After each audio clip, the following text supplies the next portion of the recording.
Hi, David Odell here with OdellCompleteConcrete. Milwaukee sent me this tool. They sent me some other tools in the past, and now we're looking at the M18 fuel. It's a combo kit. Seemed like a real nice tool. They've made some improvements here. What they've done is they've shrunk the size of it so you can get in more compact areas, which is always nice. And then they've also added the one key compatible mode. So a couple new features on this. Really the true test of any tool is how long it lasts. So that we really can't tell you, but so far so good. Anyway, we're just gonna go over. We're gonna use it on this job. We're gonna screw in the stakes to the 2x4s for the form work, and just check it out a little bit today. Thanks.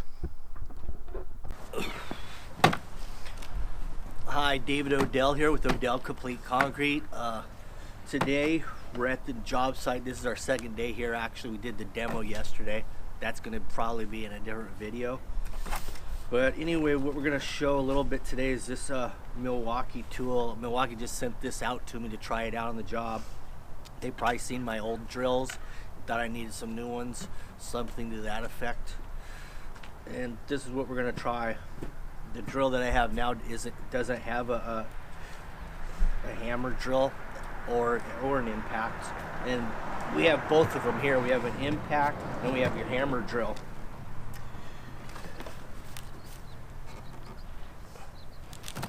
Also, what we have here is a one key compatible track and manage.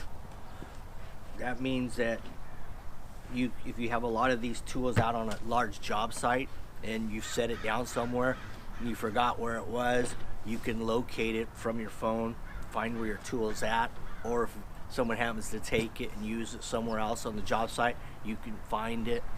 Also, if you have a big operation, multiple of these tools out with different crews out in the field, and you're at the office and you want to know where all your tools are to get an idea what's going on without having to be at the job, you can look at the computer or your phone and know what's going on with that tool at any given moment. And so that gives you an idea what your employees are doing as well.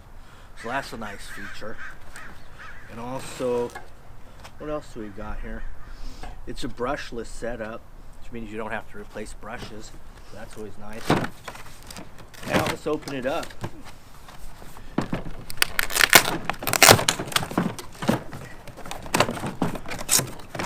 Kind of like Christmas.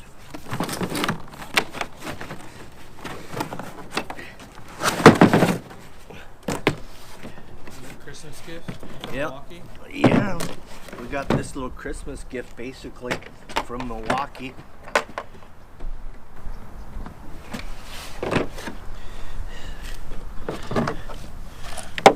Everything fits in here real nicely. Here's your charger. Let's see how much juice these have. We can press this button right here to see how much is in the battery. Oh, it's pretty dead right now, so.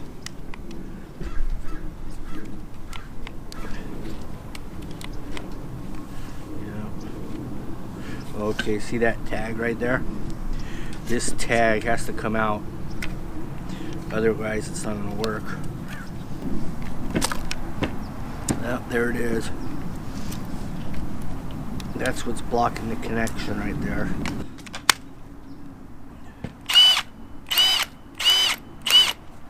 Oh, that's a nice sound. Sounds like it's got plenty of power. Let's see what we got here. Looks like you could put a pencil or some other attachments, different types of attachments in these holders. You can hang it from here, it's a hook, or you can remove it if it gets in the way.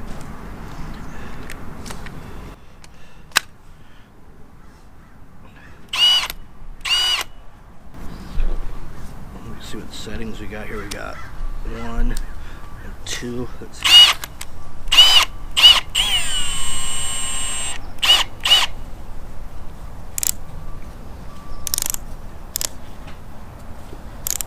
go on hammer mode, see what that's like.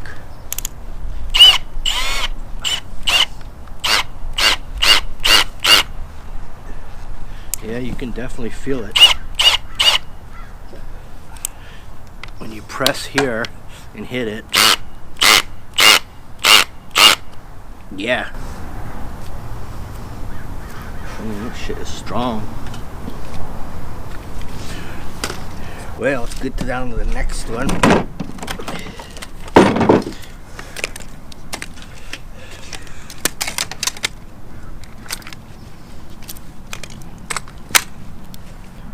So basically what we're gonna do with these today, or at least this one for sure, we're gonna use this to set our forms. We're gonna use screws today on the forms. I usually use nails, but I want to see how this works, because we do have some steps that we have to set here, and whenever I do steps I like to use screws because I can remove the forms without knocking them around a lot, so I can pull the forms off early. So we're gonna try this out, and I may even try this hammer, the hammer mode, with a small carborundum bit to drill into the existing concrete and put some screws in that to hold the form. We'll see if this thing can drill into concrete. It probably will. I think we can do 1/4-inch holes real easy with this. We're gonna give it a shot, and then if I have a 1/4-inch drill bit in here for drilling concrete, and I have it on impact or hammer mode, if I have that on hammer mode, I drill the hole with that, and then I could put my bit in here to drive the actual screw, so I won't have to switch bits. I just two-hand it like that, drill, or not drill, screw, boom. That's what we'll do. See how that works out. Yeah, so right now what I did is I took out one of my drill bits, and look, this has a different end on it, specifically for a roto hammer, but it fits in here pretty nicely, and it tightens up pretty good. Right now I've got on hammer mode. The battery I haven't charged yet. This is just how it came, and it's at the low end, low scale right now. But we're gonna try to drill a hole with this just for fun, a 3/8 hole. We have it on hammer mode. We have it on 1, so it's slower spinning at 1, but you end up with more torque.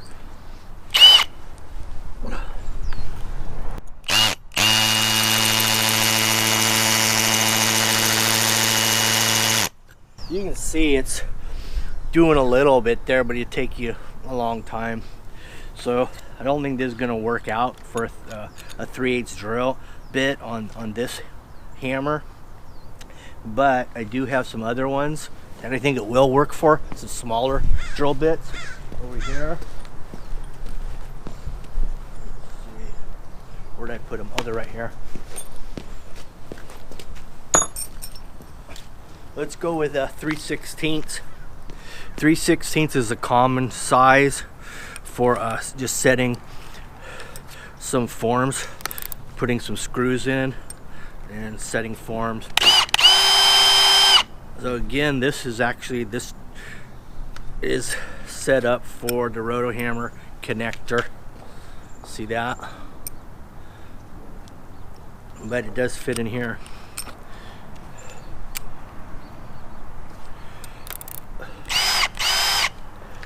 Let's give this one a shot. Give a 3/16 a shot.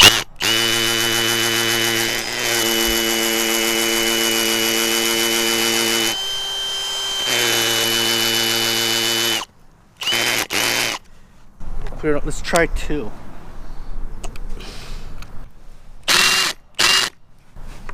That doesn't sound good. I think this one's better.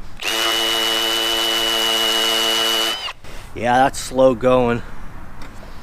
They don't look like this is really going to be working out very well for drilling concrete. You're going to have to get a roto hammer to drill concrete. However, this will drive a screw quickly with that hammer effect. So that's what this is really designed for. Putting screws in quickly through any types of wood. Alright, we're back. We're still using the same battery it came with. not a full charge. Right now we're gonna set this form right here. Oops, I just dropped the screw. So that's okay. I have another one. All right, we're gonna set this form right here on this string line. We had to notch the boards to get, you know, close as possible to these sprinkler heads without moving them. So I've already driven the stake right here. Now we're going to use this. I've got this set on hammer mode right now at 1, so this is the high torque hammer mode for a screw. Let's see what it does.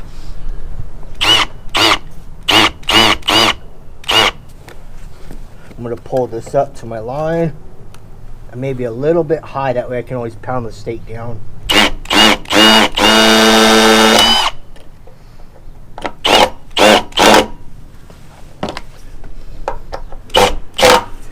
There it is.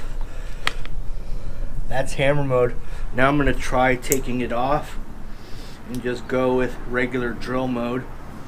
Alright, so now what I've done, I adjusted this to 2, the lowest setting, so the drill head speed is a lot slower. Let's check it out.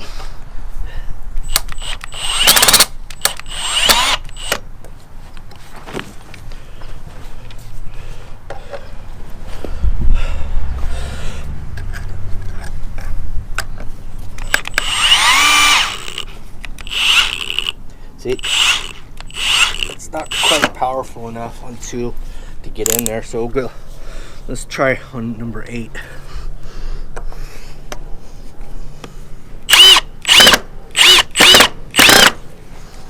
Yeah, that went.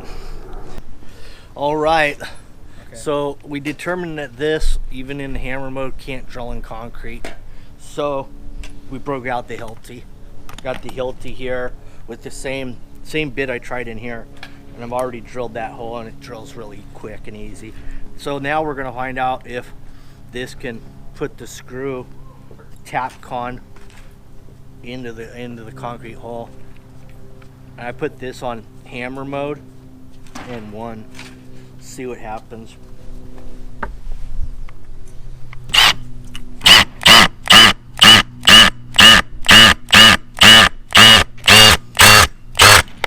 Oh yeah, that was nice. That went in really great. That's perfect. Now let's try this next one.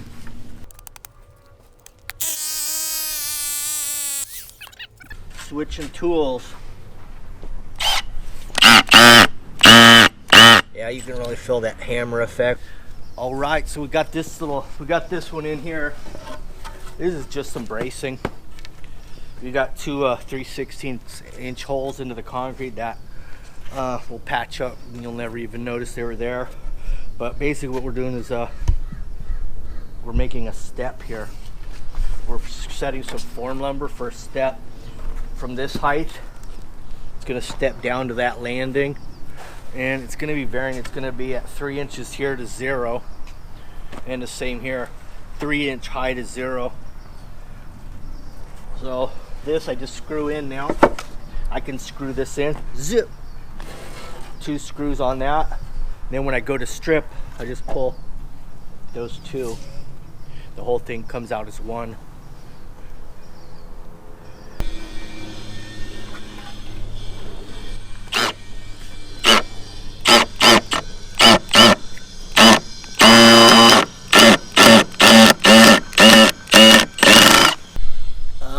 That wraps up this tool. We didn't really get a chance to use this impact on this particular project, but the drill itself seemed to work fine. Really the key to any tools, reviews are great and such on a one-day deal, but long term, how long will it last? This is a real question I'm always interested in. Will this thing last 5 years without having to do any work on it? You know, that's really what I'm interested in. And I know some of the tools that I've had, they do last over 5 years without any zero maintenance, but we'll see this. I'm going to keep using it, and you'll see it in my videos getting put to use in real conditions, outdoor construction environment, and we'll see how long this thing holds up. That's the bottom line. Anyway, thanks for watching. Have a good one.